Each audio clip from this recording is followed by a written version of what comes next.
میں کون ہوں، یہ دنیا کہاں سے آئی، یہ سب کیسے شروع ہوا؟ دوستو، یہ وہ سوال ہے جس نے بادشاہوں کو بے چین کیا، پیغمبروں کو وحی دی اور فلسفیوں کو دیوانہ کر دیا۔ آج ہم دنیا کے مختلف مذاہب کی نظر سے دیکھیں گے کہ ان کا کیا کہنا ہے، ہم کہاں سے آئے، کیا ہمیں کسی نے بنایا یا ہم خود پیدا ہو گئے؟ کچھ نے کہا روشنی اور بدی کی جنگ سے دنیا بنی، کچھ نے کہا کائنات ایک سنہری انڈے سے نکلی، کچھ نے کہا ایک دن خدا نے کہا ہو جا اور سب ہو گیا۔ مگر سب نے ایک بات پر اتفاق کیا کہ یہ سب کسی حادثے کا نتیجہ نہیں تھا۔ تو دوستو، آج ہم موازنہ کریں گے دنیا کے مذاہب میں، بالخصوص جو گلوبل مذاہب ہیں ان میں، کہ ان کے پرسپیکٹو سے یہ دنیا کیسے بنی، تخلیق کی کہانی کیا ہے۔ شروع کرتے ہیں دنیا کے قدیم مذاہب میں سے ایک زرتشیت سے۔ زیرو ایسٹرنزم یا جنہیں ہم پارسی کے نام سے بھی جانتے ہیں، یہ 3500 سال پہلے ایران میں کہیں یہ مذہب پیدا ہوا، ایک ایسا مذہب جو روشنی اور تاریکی کی جنگ پر یقین رکھتا تھا۔ یہ مذہب آج بھی ایران، بھارت، پاکستان اور دنیا کے دیگر حصوں میں مانا جاتا ہے، خاص طور پر پارسی برادری کے درمیان، جو آپ اور میں اکثر سنتے ہیں۔ زمانے کے آغاز سے پہلے پارسیوں کا ماننا ہے کہ جب نہ زمین تھی، نہ انسان، نہ آسمان، نہ جانور، تو اس وقت صرف 2 عظیم قوتیں تھیں جنہیں وہ ایک روشنی کی قوت کے نام سے جانتے ہیں اور ایک اندھیرے کی۔ جو اندھیرے کی قوت تھی اس کا نام تھا انگرا مینیو، اور جو روشنی کی تھی اس کا نام تھا اہورا مزدا۔ دونوں ایک دوسرے کے مقابل کھڑے تھے، جیسے دن اور رات، روشنی اور تاریکی، اچھائی اور برائی۔ دوستو، اہورا مزدا نے سوچا اور اس کی سوچ حقیقت بن گئی۔ پارسیوں کا ماننا ہے کہ اس نے روشنی سے آسمان کو تخلیق کیا، پاک پانیوں کو بہنے دیا، زمین کو قائم کیا اور مقدس آگ کو جلایا، جو ہمیشہ اس کی موجودگی کی علامت رہے گی۔ لیکن روشنی جتنی چمکدار تھی، اندھیرا اتنا ہی بے رحم تھا۔ انگرا منیو غضب سے چیخا، اس نے کہا میں تیری دنیا کو تباہ کر دوں گا، میں پانیوں کو زہر دے دوں گا، میں زمین پر تباہی لے آؤں گا۔ پھر اس نے اپنی قوتوں کو چھوڑا، بیماریاں، زلزلے، جھوٹ، نفرت۔ کائنات اب 2 عظیم قوتوں کے درمیان ایک میدان جنگ بن چکی تھی۔ دوستو، اہورا مزدا نے اپنی روشنی کو بھیجا، انگرا منیو نے اندھیرا چھوڑا، اور جنگ شروع ہوئی۔ اچھائی اور برائی کے درمیان یہ جنگ ہزاروں سال تک چلتی رہی، لیکن اہورا مزدا جانتا تھا کہ آخر میں روشنی جیتے گی۔ اور پھر اہورا مزدا نے ایک سب سے بڑی امید پیدا کی، انسان۔ پہلا انسان، وہ جس کا دل نیکی سے بھرا تھا، جسے روشنی کا محافظ بنایا گیا۔ اور یوں کہانی شروع ہوئی، ایک جنگ جو ہر دور میں جاری رہے گی، حتیٰ کہ وہ دن آئے گا جب روشنی ہمیشہ کے لیے اندھیرے کو مٹا دے گی۔ لیکن کیا باقی مذاہب بھی یہی کہتے ہیں؟ آئیے ان پر بھی نظر ڈالتے ہیں۔ تو دوستو، آپ کو ایک اور قدیم مذہب کی طرف لیے چلتے ہیں، جنہیں آپ اور میں سناتن دھرم یا ہندو مت کے نام سے جانتے ہیں۔ ہندو مت کسی تعارف کا محتاج تو نہیں۔ اب ہندو مت کے ماننے والے، ان کے ہاں تخلیق کی داستان کچھ یوں ہے کہ آغاز سے پہلے، وقت سے پہلے، روشنی اور اندھیرے سے بھی پہلے کچھ بھی نہیں تھا، نہ زمین، نہ آسمان، نہ ستارے، نہ ہوا، بس ایک لامحدود سمندر تھا، خاموش، بے حرکت، ہمیشہ سے۔ اور اس ازلی سمندر میں ایک عظیم الشان ناگ تیر رہا تھا۔ یہ شیش ناگ تھا۔ اس کے ہزاروں سر تھے، ہر سر پر ایک روشن شعلہ جلتا تھا، اور اس کے اوپر ایک دیوتا آرام فرما رہے تھے۔ ان دیوتا کی رنگت نیلی تھی، 4 بازو تھے، سنہری زیورات سے سجا ہوا جسم تھا، اور ان کا نام تھا وشنو۔ وشنو کے سنہری سینے سے روشنی کی ایک کرن ابھری۔ دوستو، یہ کرن پھول کی شکل اختیار کرتی گئی اور پھر ایک کنول کا پھول نمودار ہوا، اور اس کنول میں بیٹھے تھے ایک اور دیوتا۔ ان کا نام برہما تھا۔ برہما نے اپنی 4 آنکھوں سے چاروں سمت دیکھا، اور ہر سمت صرف خلا تھی، کوئی روشنی نہیں، کوئی رنگ نہیں، کوئی آواز نہیں۔ وہ اکیلے تھے، تنہا تھے، مگر ان کے اندر ایک احساس تھا، تخلیق کرنے کا احساس۔ تو برہما نے کہا، ہو جا، اور کائنات کی ابتدا ہوئی۔ ستارے چمک اٹھے، سیارے گھومنے لگے، زمین وجود میں آئی، دریا بہنے لگے، پہاڑ بلند ہوئے، ہوا میں زندگی کی خوشبو پھیل گئی، اور پہلی بار انسان نے اپنی آنکھیں کھولیں اور آسمان کی طرف دیکھا۔ دوستو، سناتن دھرم کے ماننے والوں کا یہ ماننا ہے کہ جہاں تخلیق ہوتی ہے وہاں فنا بھی لازم ہے، اور فنا کا دیوتا بیدار ہو چکا تھا۔ ان کا نام شیوا تھا۔ اب وشنو حفاظت کرتا تھا، برہما تخلیق، اور شیوا فنا۔ فنا کرنے کی ایک وجہ یہ بتائی جاتی ہے کہ جب فنا ہوگا تو پھر ہی ایک نئے سرے سے ایک نئی شروعات ہو سکے گی۔ یہی سناتن دھرم کا اصول ہے، پہلے تخلیق، پھر بقا، اور پھر فنا۔ یہ ایک نہ ختم ہونے والا چکر ہے۔ ان کا ماننا ہے کہ جب دنیا میں برائی بڑھنے لگے، جب لوگ اپنے اصل مقصد کو بھول جائیں، تو تب وقت آتا ہے زمین کی، پرتھوی کی صفائی کا، اور جب وقت آتا ہے تو شیوا ناچتا ہے۔ تاندو، یہ وہ رقص ہے جس سے کائنات فنا ہوتی ہے تاکہ ایک نئی دنیا جنم لے سکے، اور یوں جو تخلیق ہوا تھا وہ فنا ہو جاتا ہے۔ مگر کیا یہ حقیقت میں ایک اختتام ہے؟ سناتن دھرم کے ماننے والوں کا کہنا ہے کہ نہیں، کیونکہ ہر اختتام ایک نیا آغاز ہوتا ہے، اور یوں جب وقت آتا ہے وشنو دوبارہ خواب دیکھتا ہے، اور خواب سے ایک نیا کنول نکلتا ہے، اور ایک برہما اور دنیا تخلیق کرتا ہے۔ یہ ہندو دھرم میں تخلیق کی کہانی ہے، ایک کہانی جو کبھی ختم نہیں ہوتی، ایک کہانی جو ہمیشہ نئے سرے سے لکھی جاتی ہے۔ دوستو، اب چلتے ہیں یہودیت کی طرف، اور یہاں ایک بات بتاتا چلوں کہ یہودیت اور عیسائیت میں تخلیق کی داستان قدرے ایک جیسی ہے، کچھ بنیادی سے 1-2 فرق ہیں، وہ میں آپ کو آخر میں بتا دوں گا۔ تو یہودیت اور عیسائیت کے ماننے والوں کا یہ کہنا ہے کہ پہلے کچھ بھی نہیں تھا، بس ایک گہری خاموشی تھی، نہ روشنی، نہ وقت، نہ کوئی مخلوق، بس خالی پن، اور پھر ایک آواز گونجی۔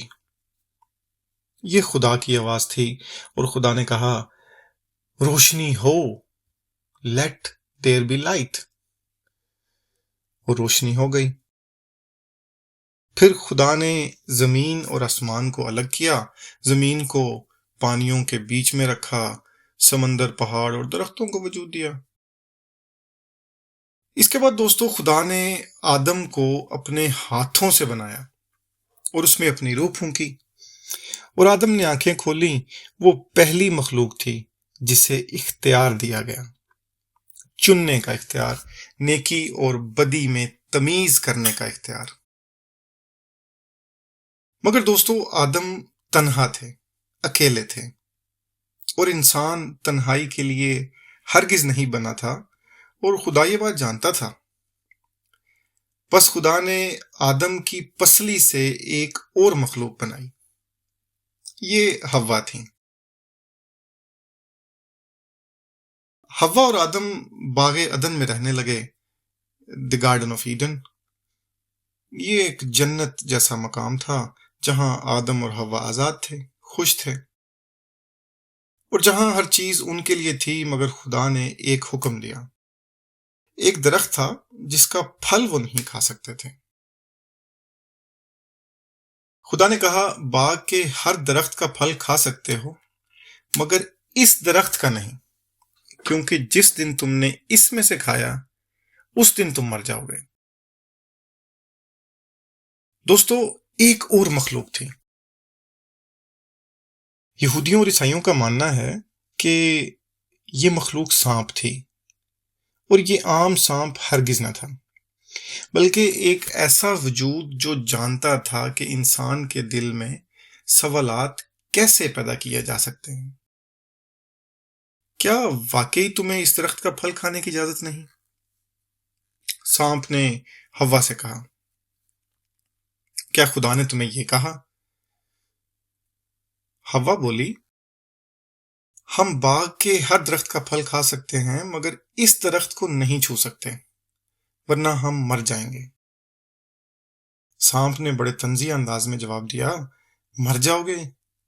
نہیں، تم نہیں مرو گے، بلکہ تمہاری آنکھیں کھل جائیں گی، تم خدا کی طرح بن جاؤ گے، تم نیکی اور بدی کو پہچاننے لگو گے۔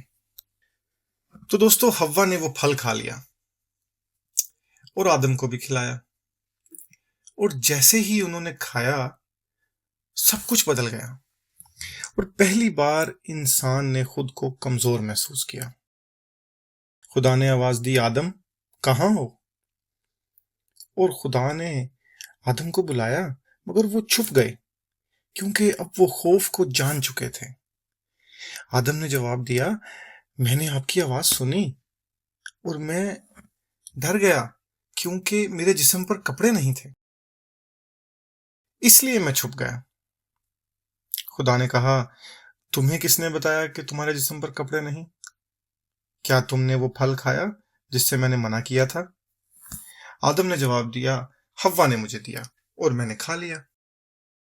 حوا سے پوچھا گیا تو حوا نے کہا، سانپ نے مجھے بہکایا اور میں نے کھا لیا۔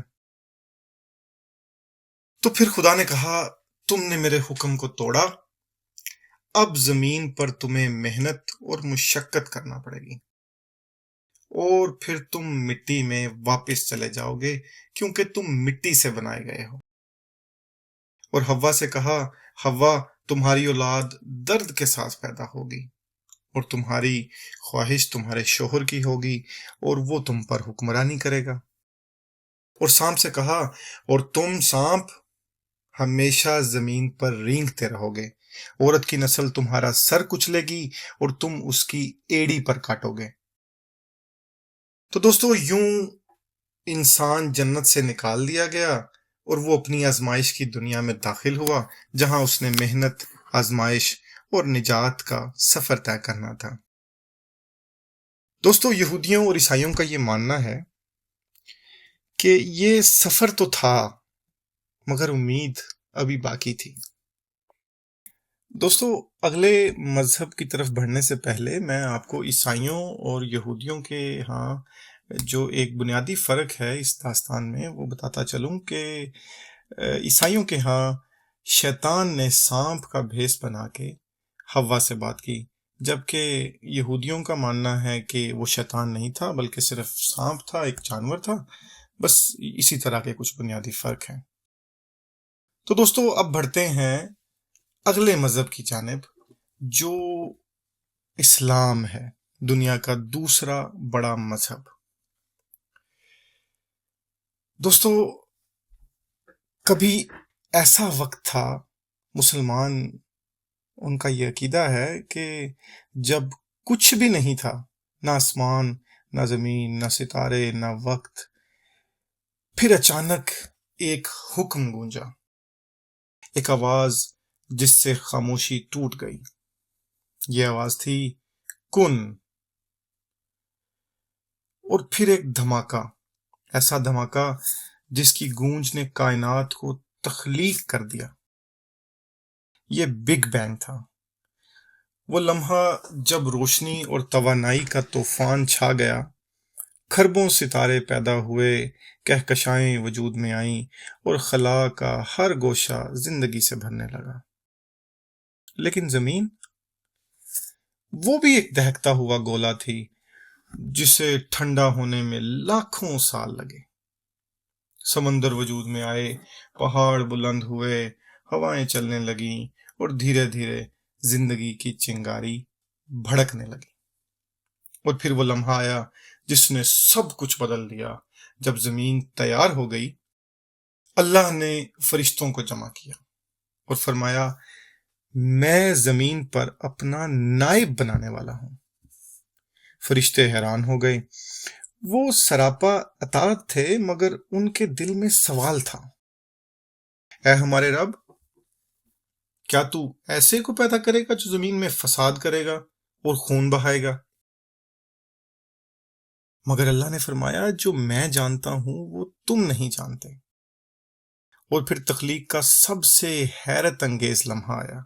اللہ نے زمین کی مختلف مٹیوں کو اکٹھا کیا، سرخ، سیاہ، نرم، سخت، اور اس سے ایک کامل مخلوق تخلیق کی۔ پھر جب وہ مکمل ہو گیا، اللہ نے اس میں اپنی روح پھونک دی اور آدم نے آنکھیں کھول دیں۔ فرشتے جھک گئے، مگر ایک نہیں جھکا، ابلیس۔ اس کی آنکھوں میں غرور تھا، اس کا دل نفرت سے بھر چکا تھا۔ اس نے چیخ کر کہا، میں آدم سے بہتر ہوں، میں آگ سے پیدا ہوا ہوں اور یہ مٹی سے۔ لیکن تکبر نے اس کی تقدیر کا فیصلہ کر دیا تھا۔ اللہ نے اسے جنت سے نکال دیا اور جاتے جاتے اس نے ایک چیلنج دیا۔ اس نے کہا، میں انسانوں کو بہکاؤں گا، ان کے دلوں میں وسوسے ڈالوں گا، آگے سے، پیچھے سے، دائیں سے، بائیں سے، اور یوں آزمائشوں کا آغاز ہوا۔ جنت ان کا مسکن بنی، جہاں نہ بھوک تھی، نہ پیاس، نہ غم۔ لیکن ایک حکم تھا۔ حکم یہ تھا کہ اس درخت کے قریب مت جانا، اور وہ حکم مانتے رہے جب تک کہ ایک سرگوشی نے ان کے دل میں جگہ بنائی۔ دوستو، یہ سرگوشی شیطان نے کی تھی۔ شیطان نے کہا، یہ درخت تمہیں ہمیشہ کی زندگی دے گا، کھاؤ اور کبھی نہ مرو۔ آدم اور حوا نے ایک دوسرے کو دیکھا اور پھر کھا لیا۔ اللہ کی آواز گونجی۔ اللہ نے کہا، تم زمین پر اتر جاؤ، اور اچانک وہ اتر گئے۔ آدم نے آنکھیں کھولیں، پہاڑوں کے درمیان تنہا، نادم۔ وہ پکارتے رہے، مگر حوا کہیں نہیں تھی۔ دوسری طرف کسی اور جگہ حوا کی آنکھ کھلی، وہ بھی تنہا تھی۔ تو دونوں ایک دوسرے کو ڈھونڈتے ہیں۔ دن مہینوں میں، مہینے سالوں میں بدل جاتے ہیں، اور پھر ایک دن اللہ نے فرمایا، تم زمین پر رہو گے، آزمائے جاؤ گے، مگر جب تم مجھے پکارو گے، میں تمہیں راہ دکھاؤں گا۔ اور یوں انسانیت کا آغاز ہوا۔ لیکن یاد رکھو میرے دوستو، ابلیس کی سرگوشیاں آج بھی جاری ہیں۔ یہ کہانی آپ کی ہے، میری بھی ہے۔